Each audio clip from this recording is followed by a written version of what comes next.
You're listening to Agile Ideas, the podcast, hosted by Fatima Abuchi. For anyone listening out there not having a good day, please know there is help out there. Hi everyone, and welcome back to another episode of Agile Ideas. I'm Fatima, CEO at Agile Management Office, Mental Health Ambassador, and your host.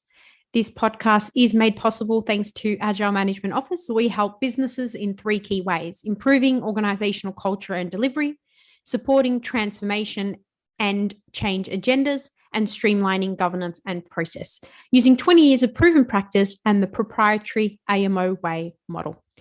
In today's episode, I will be talking about what you need to know if you are not a project manager, but you work with them. This episode is going to be really useful for those of you that maybe don't have a deep understanding of what project management is or some of the things that project managers care about. Many of us in organizations around the world are working in operations type roles. So whether that's human resources, finance, whether you are working in the front line, in risk, audit, etc.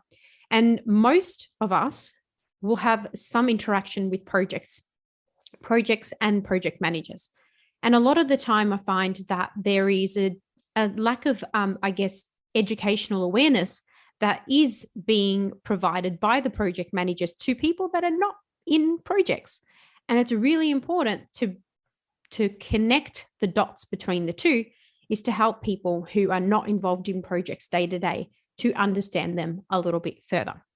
This has come about through the work that I've been doing over the last however many years, where understanding the best way to bring together teams that are from different areas of an organization is to connect them through the language of project management. I'm going to talk you through a little bit of the things that you need to know and some of the things that project managers care about that may help you in your future conversations with them, and also help you unpack some of the jargon associated with project management. Hopefully you enjoy this episode. Let's get straight into it. As I mentioned, there are probably several departments across your organization that you know are critical to success, but probably don't really understand. For example, IT is one of those misunderstood areas, often is a black box to many people. Project management is another one. Project management, regardless of where you do project management or where your projects are running, knowing myself or having worked with projects across, I think, 16 countries now, it's all just regardless of which region, country, culture that you're in, project management is a universal language. Project management is fundamentally part of what makes organizations build and grow. I like to say that there is the run and operate side of a business, and there's a build and grow. Build and grow is where project management comes into it. When you think about it, project management is the hands-on, boots on the ground that enables you to define products, bring in new software programs, put together new buildings or offices to help create new outcomes for customers, introduce software applications. Even if we think about it from a day-to-day, planning a wedding is a project. Some people would say having a baby is a project, but I beg to differ on that one because that's a never-ending contract. So there is no predetermined end. But other things like planning a big holiday is a project. Planning a birthday party is a project. All of these things have a few things in common. When we think about a project, it is based on time, it is based on scope, and it is based on cost. Ultimately, you have fixed time, cost, and scope. Now, whenever you vary one of those factors, you will ultimately impact the other. And that's why they refer to it sometimes as the iron triangle. It's the three key components of projects. And depending on what you are doing for your project, you might focus on having a unlimited budget, but you know you want to get something done within a set time frame, and you know what that getting that thing done is. So you know your scope. So project management is all about helping organizations to increase profitability. It's also sometimes about improving efficiencies. It's also sometimes about being innovative and bringing about new change. There's so many factors, but ultimately all projects need to have a return on investment, or ROI. Return on investment is the reason why your CFO is going to give you money. Not every single project that we do is always about profitability, but a large majority of them, I would probably say, have a factor of that, whether it's profitability from the perspective of either introducing new products or services to the market, or on the other hand, reducing risks and minimizing compliance issues, which then saves you from paying lots and lots and lots and lots of money in fines, which has happened to many companies. So it's probably a really good idea to understand what project managers do a little better. And in this episode, I'm going to talk you through a little bit about that. So first, let's start with time is money. So you've probably heard this term many, many times. It's quite cliche, though in the project management world, it's not another buzzword that we use in business or a catchphrase. It actually really, really is money. Time really is money. When you're ahead of schedule, you're probably going to make more money. When you're behind schedule, you're probably losing money. It's really, really that simple. Everything that happens in your project timeline has a profound effect on everything else, which is why schedules, which is the project plan that ultimately a project manager will track and manage, milestones, which are defined points in time, and then deliverables are all things that help bring together the project. It's the key attributes of project management, and project managers are usually all over those items as part of the work that they do. Now, you don't have to understand the finer details of what milestones are and deliverables and schedules and all of those sorts of things, but there is one thing that you need to take away. And that is that if your project manager says that you're behind schedule or that they're behind schedule, then you're very likely to be losing money. It's as simple as that. If you're behind schedule, you're ultimately going to increase your cost and resource base, and therefore you're probably going to need to catch up quite quickly to minimize that. So time is money. Project life cycles. You're probably going to hear a lot about the project life cycle. That's because in a very, very real way, projects are living things that will change, grow, and develop over time. There are only two things that are guaranteed for every project: that there is going to be a beginning and that there's going to be an end. Now, if there is no end, it means it's not a project. For example, if we think about the processing of performance reviews, that's an annual, in some companies, quarterly activity that happens. And that is not a project because it's operational, it's repetitive, and it doesn't have a defined start and end. So projects will have a beginning and they will have an end. What happens in the middle will almost certainly change. And that is the time that I'm referring to when I say project life cycle. The life cycle is the cycle from the start to the end of a project's life. Just like our own lives, every choice and decision that we make along the project life cycle will change the trajectory and the outcome of that project. This is why it's so important to make the right choices along the way. Let's talk about tasks, milestones, deliverables, and dependencies. Now, that's a mouthful, and I know it's probably quite overwhelming to hear that if you're not involved in day-to-day projects, but let me just simplify it a little bit. When project managers plan a project, they break up the project into bite-sized parts that are easier to manage. That's often referred to as a work breakdown structure, or WBS for short. A work breakdown structure enables you to break up a larger piece of work into bite-sized chunks. When everything is its own task, it's easier to measure progress, identify problems, and make the right decisions to keep everything moving forward. And that's why we break projects down using a work breakdown structure. Doing so means that if one part or one task in the schedule is impacted by something, let's say if we're doing a construction project, the plumber doesn't turn up one day, it doesn't automatically impact the rest of the schedule. It may, but it doesn't automatically impact.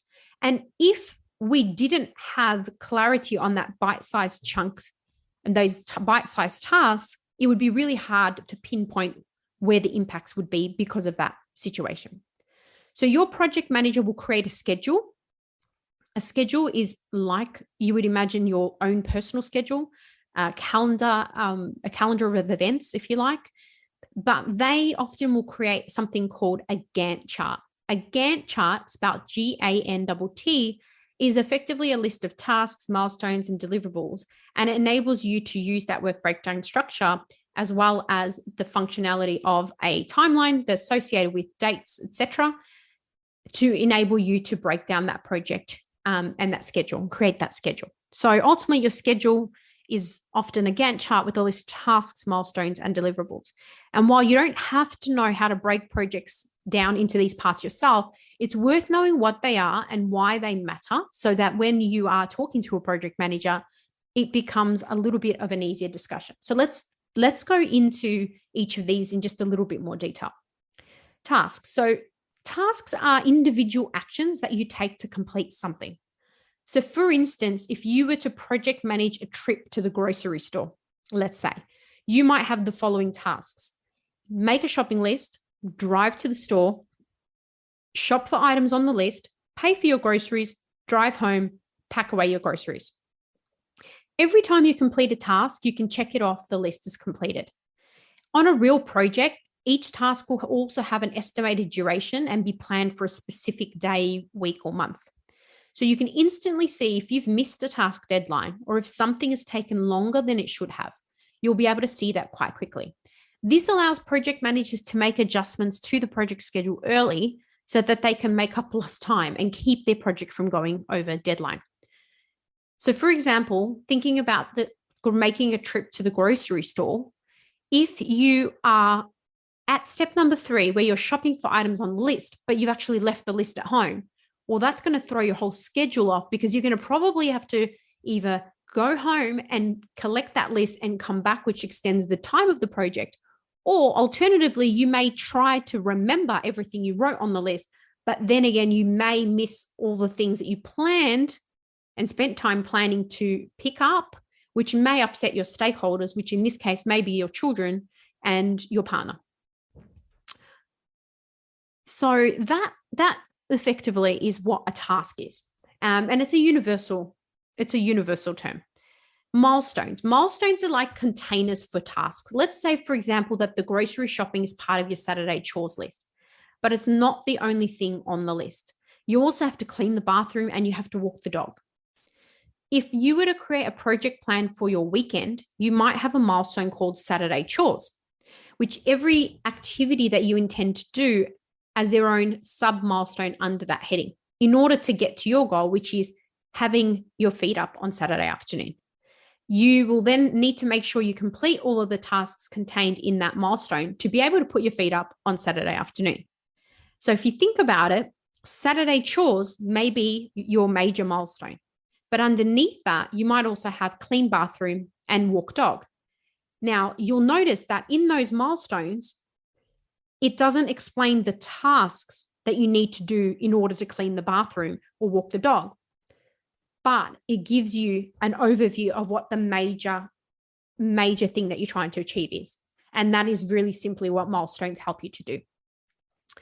Whereas deliverables, another very common term in project management, is the work product that results from your project, or work products, plural. So for example, if you're working on a construction project, each time that you finish part of the project would be a deliverable. For example, if you're building software, each completed module might be a deliverable. In a construction project, when you are, for example, you've delivered the bathroom or you've delivered the lounge room, the walls and the framing for the lounge room, that might be considered a deliverable. And you'll see this in construction projects because they have deliverables, progress payments based on these key deliverables throughout, from lockup and fixing and other things like that. So that's how they assess deliverables and also points in time. And then the other one is dependencies. Now, dependencies is a big scary word. I think sometimes people probably hear this one the least. But in the project management world, just like life, nothing happens in a vacuum. So everything that you do affects something else, which in turn affects other things, and so on and so on. And this is why when there is a delay on a project, the project manager will start worrying sooner than most other people. This is real life proof of the snowball effect. And what might seem small and insignificant today could actually cause major delays and cost overruns later. Remember that example mentioned earlier? If you have organized everything for the plumber to be on site for a couple of days to do the plumbing works in the bathrooms of a new property, and the plumber is away sick or unable to attend, you're effectively delaying your whole project. How much of an impact that will be will really depend on what is the dependencies that are relevant to this particular task. And so dependencies are really important. And a lot of the time in organizations day to day, we often focus on our own work and not think enough about how what we do impacts others. A really, really common example of this is when, for example, a human resource department might create processes around recruitment and onboarding, but it might actually be a 3-month cycle to bring on a resource, where in project management land, we're moving so fast that waiting 3 months to bring on a resource may just be absolutely inefficient and inefficient and ineffective rather.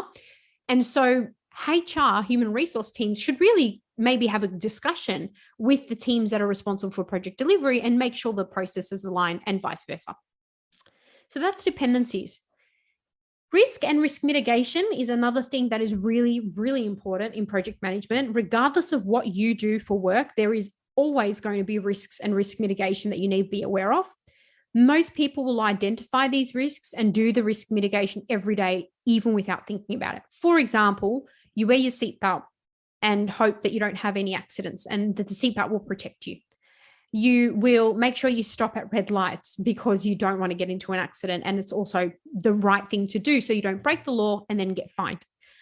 There's an icy sidewalk ahead of you, so you cross the road and walk on the one that is clear. You see flashing lights up ahead on the highway, so you change lanes early to avoid the snarl of traffic that's trying to do the same thing a mile down the road. The term risk sounds like something big and scary that should have big flashing arrow pointing to it. But real world risks aren't like that. Risks, in fact, are all around us all the time. And just like they affect our day-to-day lives, they can also affect projects. So here's how project managers handle risk. First of all, they identify. Most project managers, most good project managers will do some risk planning upfront, regardless of how they're going to deliver their project. And they first identify the risks that may impact their projects. And they'll sit down, look at all the tasks and milestones that they have on their project schedule, and they try to imagine what might go wrong. What if this delivery is late? What if a subcontractor or service provider doesn't do something on time? What if the weather is bad or the design doesn't quite work? What if we don't receive our stock in time? The project managers will then put on their pessimist hat and try to think of everything that could possibly go wrong at every stage of the project. Now, that may seem extreme, but it's better to call these things out early because it enables you to think about mitigation. Mitigate is the next step in a risk management process. It's to figure out how you can mitigate or minimize the chances of that risk. So, for example, if one of your risks is that a subcontractor doesn't start their work on time, you might consider lining up a second or third choice that can do the same work. The same would apply in corporate, where you may put all of the project work that you do with one particular supplier, but if that supplier goes belly up, then you're going to be in a really big pickle. So you might actually distribute the work across a number of suppliers. So you have options A, B, C, D, and E. Even though it might not be the cheapest option to have multiple options, it is far greater than the impacts of what the risk would be if it eventuated, and also impacts to project schedules.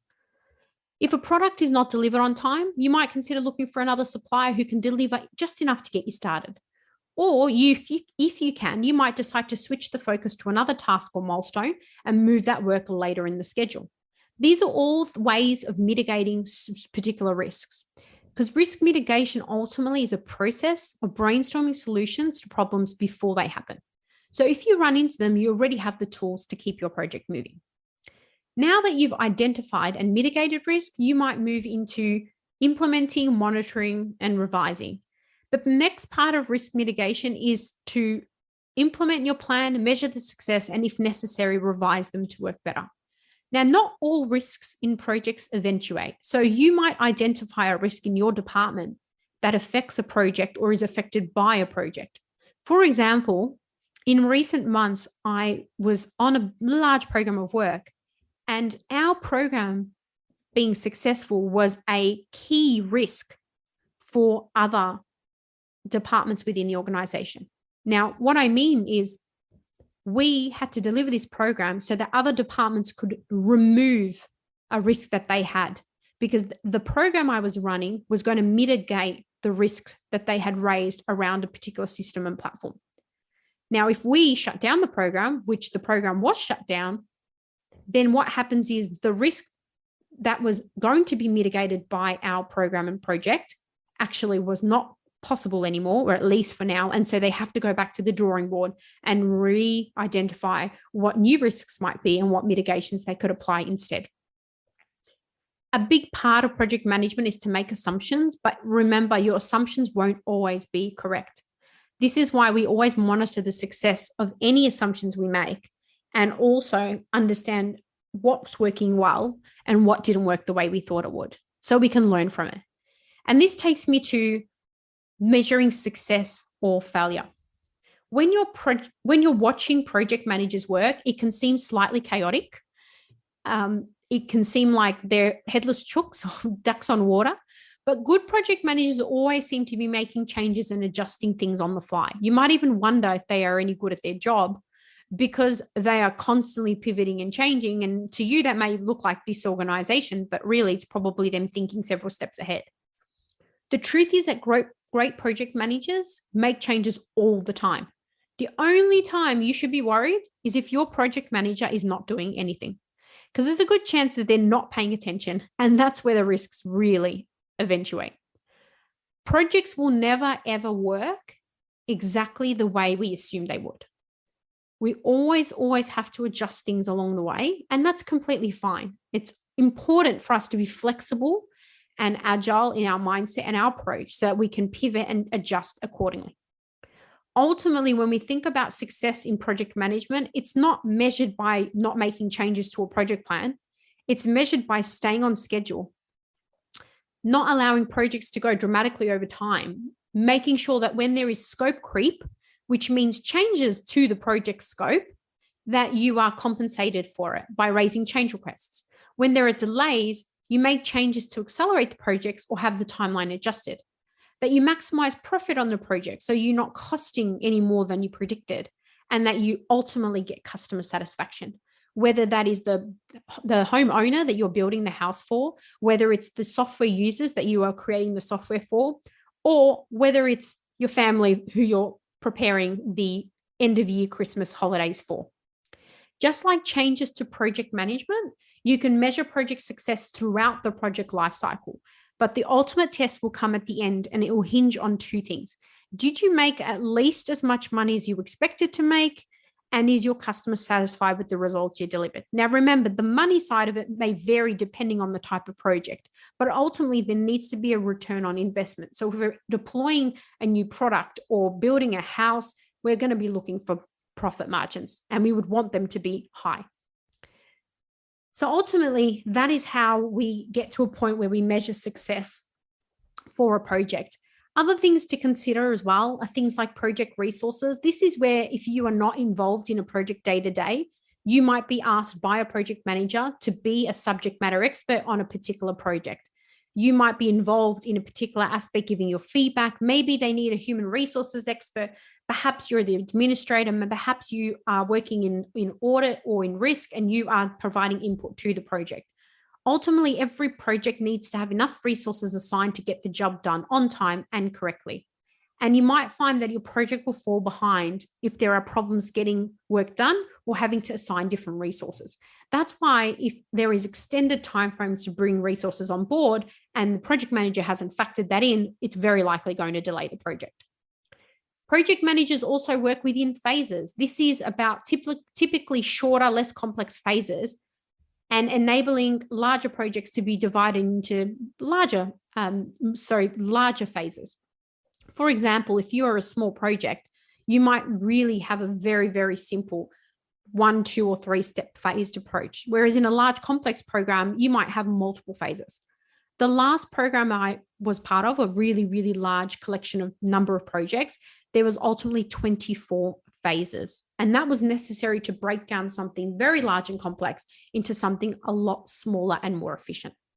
So having phases also enables you to review at the point of every start and end of every phase so that you can identify any defects and things that you need to fix to improve the outcomes of future phases. And the same thing happens with building contracts. If you're constructing a new home, you have progress payments for a reason. So you can look at progress and assess what you need to do moving forward. The same applies in managing software projects or even an office move. Ultimately, when we think about project management and you're listening to project managers talk, you might hear words like agile and pivot used quite frequently. That is more and more common than ever before. And that's because there are several project management methodologies that are based around or underpinned by the concept of agile.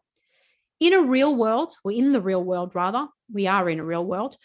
In the real world, agile means to be able to move quickly. So a mountain goat that can climb a cliff in a few jumps might be described as agile. In the project management world, agility means being able to make changes and decisions quickly so that you can do the same, scale a cliff or solve a problem as quickly as possible. Agile is a new way of thinking that hasn't yet permeated all levels of business the way that they have project management. Project management is very well known universally and across the organization. Agile is becoming more and more and more popular, even though it's been around for over 2 decades. But if your company still has endless meetings and strict approval hierarchies before any decision is made, then you probably don't have an agile company because you need to be able to pivot with the times to keep up and ahead of competitors. Agile itself works best in organizations that are agile too. Bringing in agile project management concepts is going to be a lot easier when your organization is as flexible. If you aren't ready to change the way you operate in general, you can still empower project managers to use agile principles, and then you can allow them to make decisions up to a certain value at their discretion and simplify approval processes so that you can get things done faster. All in all, there are a number of different things that you need to be aware of when you're working with project managers. And I hope that the list of things that I've just gone through today is enough to help you take that step forward, either in a path of project management or ultimately to work better with them. And if you have project managers working with you, to better be able to communicate with them. I'm going to be sharing a lot more about this in our project management for non-project managers workshop, and I'm keen for you to get involved. So if you would like to get involved in the project management for non-project managers workshop and learn more about all of the different things that you need to know to understand projects better, to work using project concepts, and actually maybe moving into a career path of project management, then I can help you learn the language of project management. We've only really scratched the surface. There are hundreds and hundreds of terms that are used in project management, and you're going to hear different ones from time to time. Always ask for clarification if you're not sure about anything. And always remember that a project manager really is going to be the glue that holds the other threads together within an organization, particularly when you're trying to make change. So I want to make sure that you are comfortable in project management and the language of project management. So I welcome you to please join me in the project management for non-project managers course. You can actually register your interest on our website at www.agilemanagementoffice.com. So that's all one word, AGILEMANAGEMENT office, OFFICE.com. So www.agilemanagementoffice.com. And I hope that you join me because I'm really excited. We can also do this online and also we will do it in person as well. So look forward to getting involved in more about project management. Until then, I hope you have an amazing day. Thank you so much for listening to this podcast. Please share this with someone or rate it if you enjoyed it. Don't forget to follow us on social media, and to stay up to date with all things Agile ideas, go to our website www.agilemanagementoffice.com. I hope you've been able to learn, feel, or be inspired today. Until next time, what's your Agile idea?